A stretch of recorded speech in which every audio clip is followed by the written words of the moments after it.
When I went upstairs, it became clear someone had been going through my things. Photographs were out of place. Memories that had been locked away in drawers were now neatly arranged on my bed, almost as if displayed for me to see. And yet, I had locked every door with chains and padlocks before leaving. At first, I thought it was just a looter, someone who had taken advantage of the chaos after the quake. But the strange thing was, nothing of value was missing.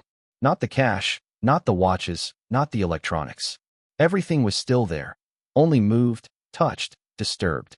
That realization sent a chill racing through me. These weren't just objects. These were pieces of my life, reminders of family, of relationships, of secrets. And now, someone else had seen them. While I stood frozen in thought, a noise below caught my attention. Someone was walking through the house. Calmly, confidently, not even trying to hide. I grabbed the nearest object I could find, something to use as a weapon, though I can't even remember what it was now, and went downstairs, ready to confront whoever it was. And then I saw him, standing on the staircase, halfway between floors, waiting for me. He wore a dark brown suit, though it looked aged, covered in grime, like something pulled straight from another era. A wide-brimmed hat shadowed his eyes, but not the crooked smile stretching across his face. Every ounce of courage I had a second before vanished. I bolted into the nearest room, slammed the door shut, and locked it. My hands shook as I called the police. The operator assured me a patrol was on its way. But as I clutched the phone, I heard footsteps climbing the stairs, entering the very room I had been standing in moments earlier. It felt like an eternity, but finally, after half an hour, the police arrived. I burst from my hiding place and raced downstairs to meet them. They searched the entire house. No one, not a trace. The officers warned me it was dangerous to live in a house in such a condition. I couldn't help but snap back, "You don't say?" before slamming the door behind them. I should have felt relieved.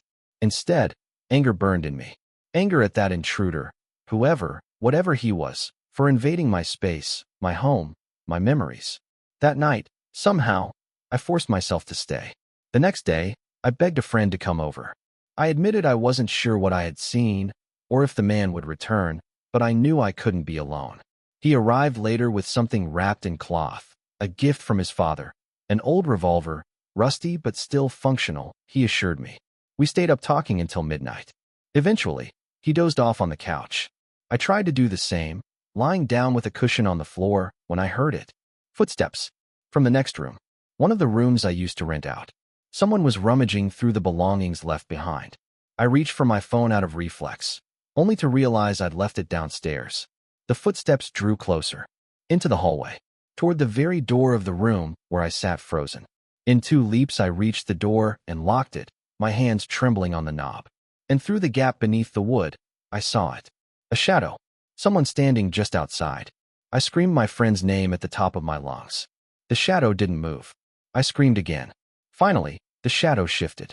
The footsteps moved away into one of the other rooms. Then, running, rapid, heavy steps up the stairs. My friend's voice calling out, panicked. I ran to him, finding him frozen halfway up the staircase, the revolver shaking in his hands. "Stay here," I told him. "Don't let anyone come down. This time, he's not getting away." I sprinted to the kitchen, grabbing the biggest knife I could find. When I returned, my friend was still locked on the hallway upstairs. "He's in one of those rooms," I whispered. "Let's check together."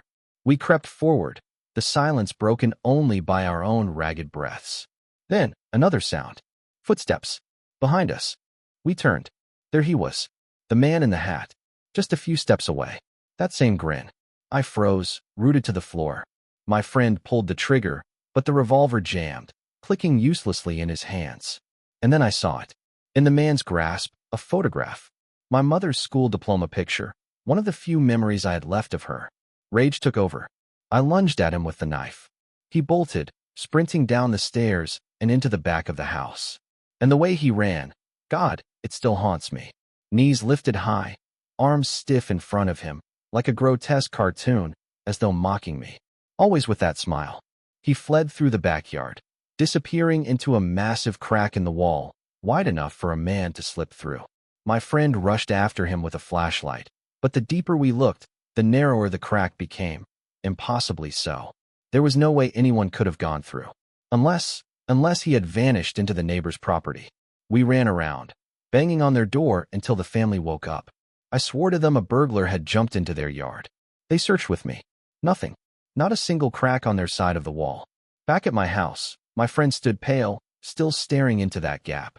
"It's impossible," he whispered. "Nobody could have vanished through there." We left that night. But I couldn't.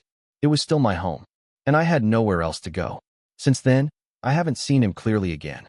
Only shadows, moving beneath doors, whispering through the halls at night. I hide, waiting for them to pass.